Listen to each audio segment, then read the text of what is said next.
morning and welcome to the AAFCA Best of 2020 recap, Best Black Actors in Film. Today we'll be recapping our picks from the Best Black Actors of Films in 2020 with AAFCA critics from the world's largest group of Black film critics, and this will be led by our fearless leader, Gil Robertson, the president of AAFCA. Gil, take it away. Thank you, Sharonda. In a year where Black film and TV has excelled, we wanted to celebrate the achievements we've had in Black film this year. Our critics will discuss AAFCA's top picks for Best Black Actors in Film and offer insight and thoughts on their performances.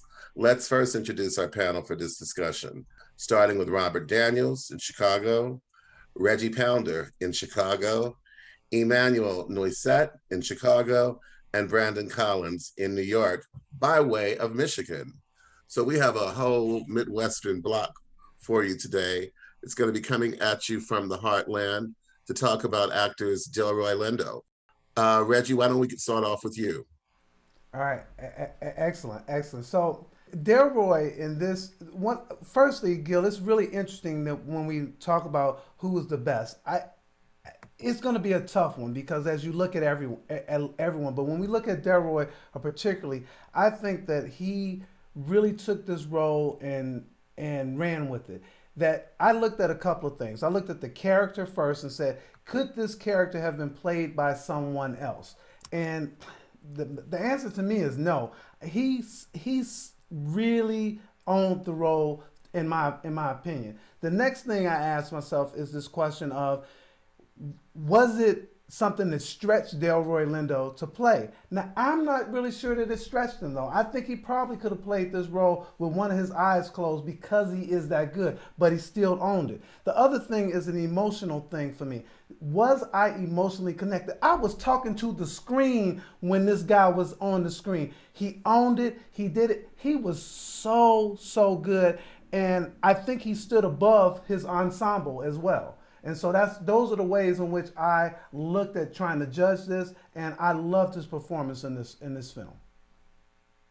Robert? Yeah, I mean, I think he is fantastic, especially that ending monologue when he's going through the jungle. It's searing, it's visceral, it's Shakespearean in a way. It's probably Delroy Lindo's best performance of his career. Definitely agree with all of that. I mean, I think the easiest thing for me is he was absolutely captivating. The moment he's on screen, you're paying attention. Even if you start to drift off or if you start to check your phone or whatever, when he starts going, and I think a lot of that has to do with the complexity of his character. He is not a conventional character whatsoever. You're talking about a Trump supporting, a veteran, a Black veteran, from like the 70s and whatnot. There was too much there for him not to use, and he took the ball and ran with it. And to me, he was always a leading candidate for any type of Best Actor award early in the year. He set the tone, he set the bar, and yeah, he absolutely crushed it. Now I'm a bit mixed on the Five Bloods as a whole, but the one thing that cannot be denied is Delroy's performance in this. He is absolutely fantastic. When I think about, the scene with Jonathan Majors with the mind and the intensity and his monologuing to the camera, I mean, he embodied this role and he made you understood where that character was, even if you didn't agree with it. And that's when you understand that someone's 110% embodied into this character, and that's what you appreciate when you think about the art of acting. And so, yes. The second actor we will discuss is Chadwick Boseman, who plays Levy, an ambitious horn player in Ma Rainey's Black Bottom. Robert, we'll start with you. Yeah, so I mean, just talking about best performances of their career, obviously it's bittersweet that Chadwick Boseman's best performance of his career would come in his last role, but it really is the full range of Chadwick Boseman. It's a range we haven't seen since he played James Brown in Get On Up, right? We see the singing, we see dancing, we see the acting. He's, comedic, he's dramatic. The character is going through a lot of emotional turmoil. And, it's a character that very much can switch on a dime, right? And that's very difficult for an actor to do without overacting. But Chadwick somehow makes every emotional swing feel believable. It doesn't feel overly theatric, at least not in a way that is, cartoonish or anything like that. It really is just Chadwick using every ounce of his talent. And like I said, so bittersweet to see it come in his final role. Yeah, it's interesting, Robert. When we look at Chadwick, I agree with you. I think that was his finest role, but that's so funny to say that because he was so good in so many different things. I do apply the same criteria to this. Could someone else have played this role? I don't think so. I think that he owned it, and I can't in my mind kind of say, yeah, maybe there's somebody else who could play it. Emotionally, was I emotionally tied in to this character and what he did? I was. But there was one thing I didn't feel that he stood, and this is a nitpick, by the way. This is not me saying he shouldn't get the award, but since we're talking about these great actors, you got to kind of come to some kind of conclusion in your mind. And my question was, did he stand above the ensemble? And I didn't think so. I actually thought that he worked very, very well with the ensemble, but I didn't think that he stood above the ensemble like Delroy Lindo did in the End of the Five Bloods.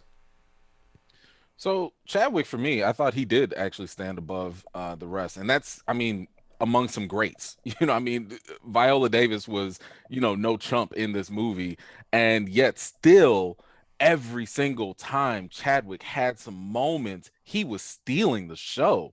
And I think the unique thing with his performance is that his performance, in my opinion, led me along the journey that he was going through. And I never knew where we were going, and I enjoyed the entire ride. Every time I thought I knew something about this guy, he flipped it on me automatically. And I'm like, oh my gosh, there's another level of depth here within his performance, within his character. And it was impossible for me to just, drift off. Like I had to focus on the complexities and the layers that he brought forth. And every single time it felt so genuine that you can't help but to empathize with the character, regardless of whether you agree with him or not. And to me, that was just that is great acting. When you fully submerge yourself into a character and it forces the audience to submerge with you, that right there was, like everybody else said, greatest performance that he's done thus far. It's sad that it had to come at the end, but he gave us the best at the end, and I loved it. Yeah, there's very few performances in the past 10 years or so that have had me holding my breath because I'm so in awe of the talent that I'm seeing. And Chadwick's performance in Ma Rainey's is one of those performances. It's incredibly bittersweet to watch this because you see all that he had to offer us, the great talents, and I think he utilized every tool he had at his disposal in this performance. You see him leaving it all on film, and I think that cannot be denied. It's a great way for him to be able to end his legacy, which will carry on, but that cemented him as one of the greats in the past decade or so. I think it's a phenomenal performance. Hey, Gil, but the problem is that these two guys, particularly not Robert, but Brandon and Emmanuel, they bias, man. You just need to scratch. Now, don't you go doing that, Reggie. Don't you go You're not gonna do that. They are so biased, Gil, and I don't even know how they could be AAFCA members, man. I don't know what you're talking about, man.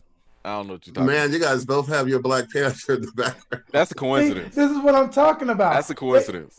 These guys are biased. I agree with almost everything they said, but you gotta give Delroy some love. But anyway. If I had a Delroy poster in the background, you would be like, oh yeah, of course, the Five Bloods. But come on, Reggie.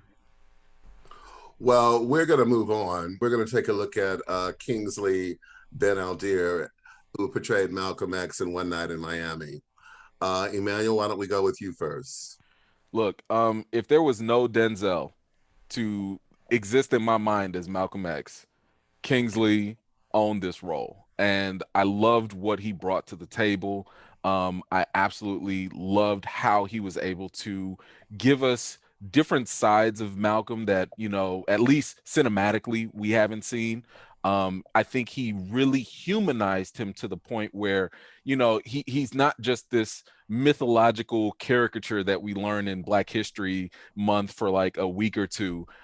He was a real person with some real issues, and I loved how he was able to capture everything within the script and put it out there for us to feel it as well. And this performance by him was absolutely amazing. I loved it. It was definitely one of the stronger performances, but if we have to nitpick, the only difficulty I have with this is he was surrounded with other equally talented actors and who gave good performances. So it's hard for me to be like, oh man, boom, Kingsley did it, when I got Leslie Odom here and Aldridge Hyde. But nevertheless, still rocked it, and he did a fantastic job.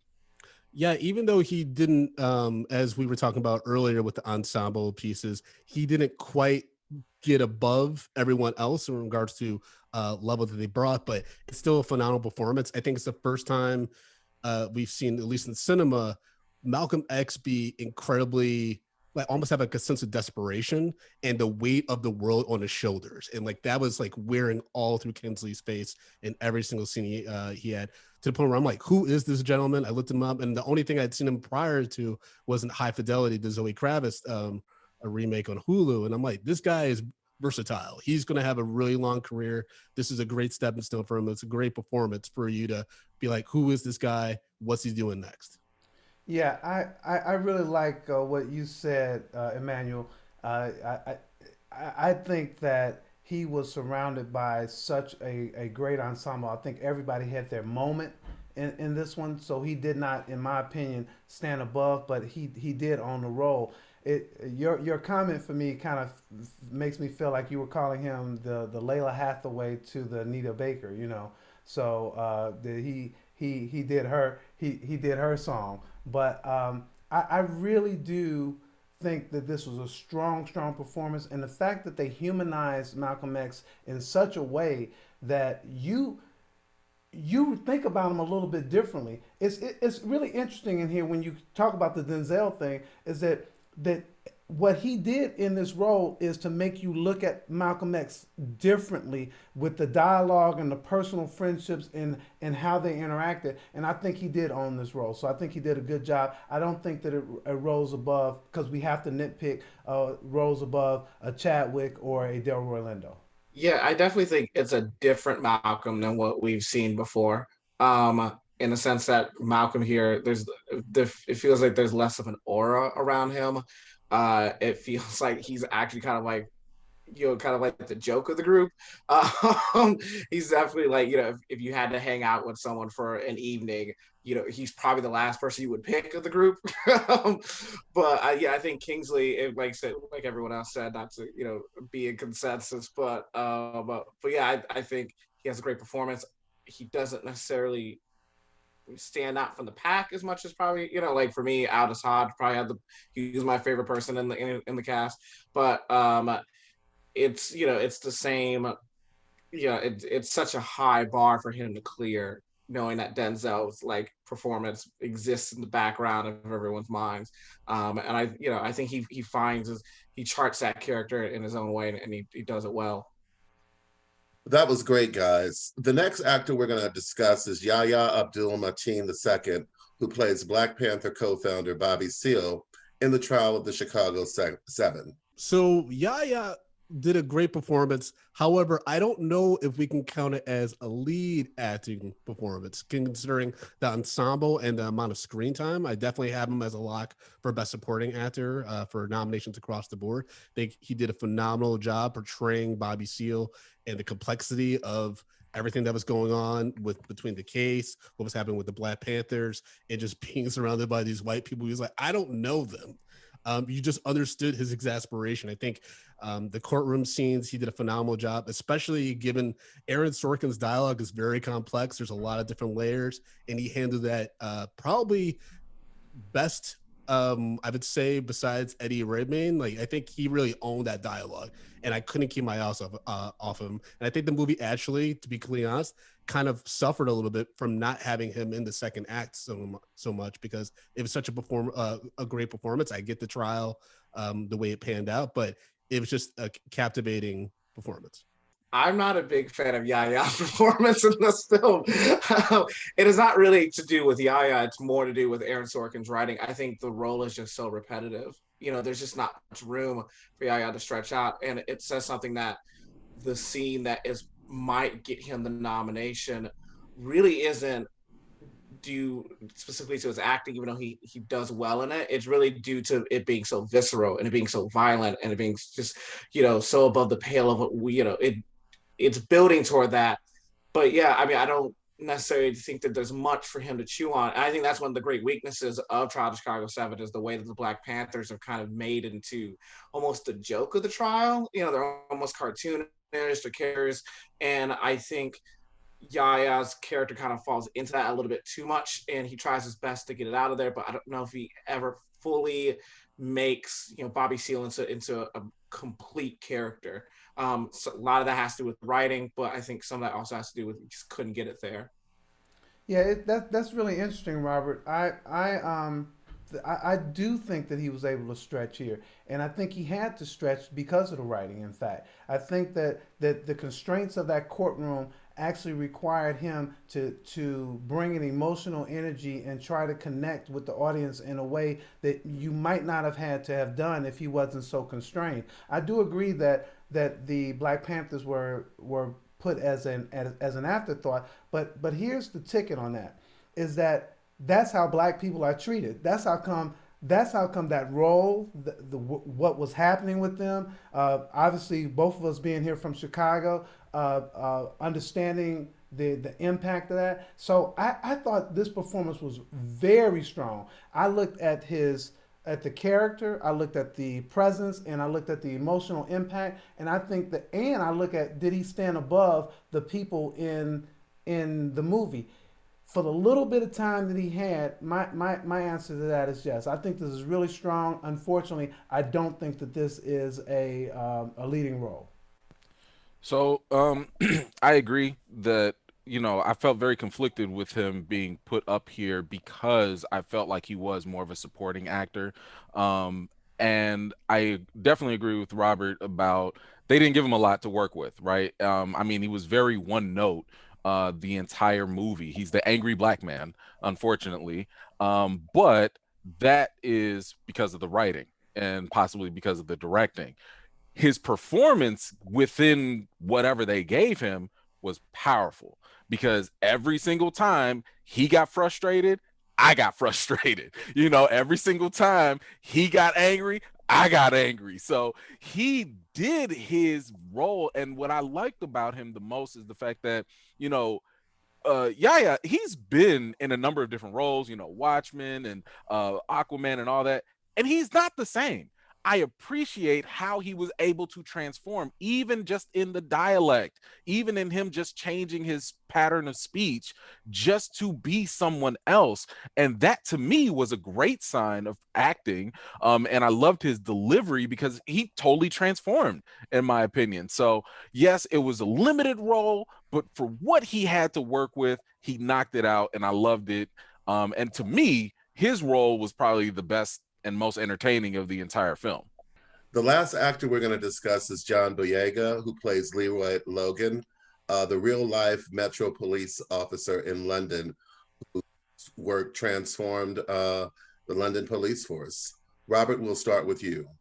I thought Boyega's performance was great. I think the role is so fascinating considering his summer, in Black Lives Matter and see him take on kind of this cop role again and thinking about it from a film like Detroit, which I absolutely hate that film. I absolutely hate that character that he plays. And this is kind of a derivation on it, but I think it's a more kind of like well-colored derivation on it. I think there are more nuances. And it just was great seeing him outside of a Star Wars role. Even though I love him in Star Wars, that's talk about another role where, and the writing failed the actor very much what happened to Finn. But I think it's his best performance since Attack the Block. That character is going through it in terms of, is he doing the right thing by becoming a cop? Can he actually change the system that feels that is unchangeable? And all the emotional grief that he's dealing with his family. I think John Boyega navigates that very, very well. Yeah, I love that you say that, Robert, in terms of how he navigates that, because there's a lot to navigate here. There's the anguish that you get from your community as being a traitor. There's the problem that you get from your family, particularly your father, as almost like forsaking him for the police. There's the police problems that he's having as from racism happening in his life, and I think that he really does navigate that well. Obviously, part of that is due to the writing, but the way that he embodies that character is really interesting, because where I do agree with you about Yaya, is that he didn't have a lot to work with. Here, the Boyega has a lot to work with, because he gets to have so many different emotions, and it's not a one note performance. It is interesting, it's riveting, and you watch it on the big screen or on the small screen these days, but in a way that keeps you glued to the screen. So let me first off say I did enjoy his performance. And I do think that he did have a lot to work with. I don't think he capitalized on it enough for me. Where Yaya might have been one note, I felt like Boyega in this role was more two note. It was frustration with the racism, or I don't know, it almost felt like a state of confusion or being in limbo whenever he had to deal with, the issues of being a traitor or trying to do the right thing. And what I wanted more from his performance was I wanted more introspection, because the situations he was put in were very good and meaty things that you could really sink your teeth into. And every time he would confront the kids, or whenever he confronts his friends and stuff, I'm like, give me something else, give me something more. What are you really feeling here? And I don't think he capitalized on those moments enough, even though when he would really jump into something, like when he'd have those confrontations with his fellow officers, I felt all of that. Like I think he really nailed those parts. But there were other moments that I was like, I don't know what you're thinking, and I don't know what you're feeling, especially with the tense situations with your father. That right there is so much material you can run with. So if we have to nitpick and we have to kind of just be real with some of this, I would say that it was a little lacking in that department, even though it was still a very good performance.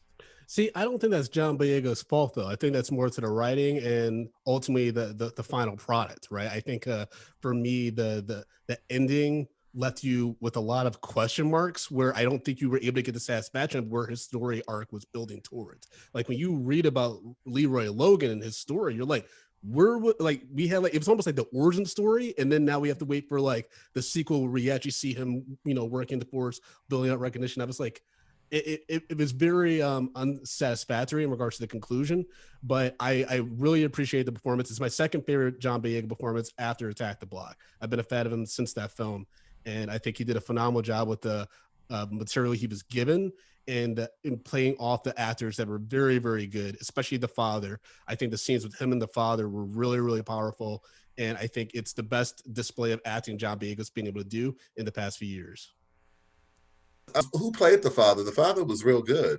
If you're watching this, you were phenomenal. He was great. He absolutely was phenomenal. Gil, before we wrap up, because we went through all five of these folks, is that my friends Brandon and Emmanuel are saying it is hands down the best performance this year. Robert hasn't weighed in on this, so I don't know, but it says hands down the best performance this year is Chadwick. I know we have to. I mean, we're talking about nitpicking. I'm going with Delroy Lindo, man. I just think that what he edges him out. I mean, like if we were doing the Kentucky Derby, is he gets him by a nose, and I just can't just go for the sentimental vote. I think it's Delroy Lindo. No, I agree. And as far as the AAFCA award is concerned, we're going to give Chadwick a special honor. But Daniel Kaluuya in Judas and the Black Messiah is my pick. Yeah. Does that come out this year, or it won't come out this year, but it'll still qualify. It'll be out before. Oh, it'll be okay. I haven't seen that one yet, but Man, we should have thrown him on the list. Right, but I haven't seen that one. But I had to say that because Brandon was getting on my nerve, man. I think technically Sharonda wanted to keep it in the calendar year versus in the voting year. Yeah, that's fine. So anyway, it's still Chadwick. It's I appreciate this. It's still Chadwick. Yeah, it's still Chadwick. Best actor Yes. across the board. I'm sorry, Reggie. It's just if We you're appreciate really confident, we could put money down on it. But I'm very, very confident. It's Chadwick. Well, guys, Emmanuel, Reggie, Brandon, and Robert, you guys were great. Thank you. We appreciate you. On behalf of the world's largest group of Black film critics, thank you for tuning in and watching us, and we will see you soon. Happy holidays and God bless.